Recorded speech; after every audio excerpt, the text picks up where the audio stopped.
एक मिनिट आलो. ठीक आहे, खाऊन घे. अरे अरे अरे काय चाललंय? आज उपवास आहे ना तिचा? आजी ते मी नाही म्हणत होती पण अग एवढं घाबरायला काय झालं? ठीक आहे.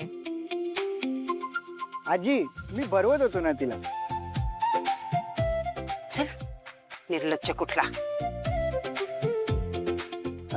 आजी तुमच्या वेळी पण अशी रोमॅन्टिक वटपौर्णिमा साजरी व्हायची? ए असलं काही नसायचं बरं का आमच्या वेळेला. अरे आमच्या वेळेला म्हणजे मी तर ह्यांना लग्न अगोदर पाहिलं सुद्धा नव्हतं. बोलणं तर फारच लांब राहिलं. पण माहितीये का आमच्या लग्नानंतर अवघ्या 2च आठवड्यात वटपौर्णिमा होती आणि त्यांनी पहिल्यांदाच माझ्यासाठी गजरा आणला. मी केवढी लाजले होते माहितीये.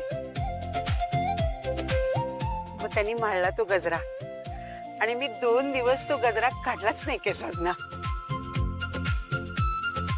2 दिवस म्हणजे तो वाळून गेला असेल ना?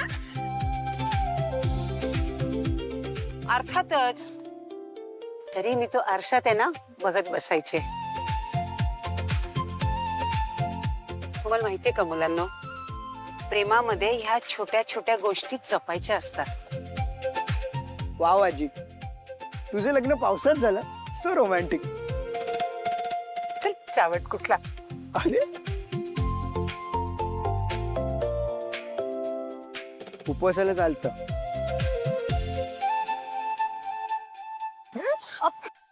उपवासाला चालतं ना, मग मी खाते. जिजू तुम्ही झोका द्या तोपर्यंत.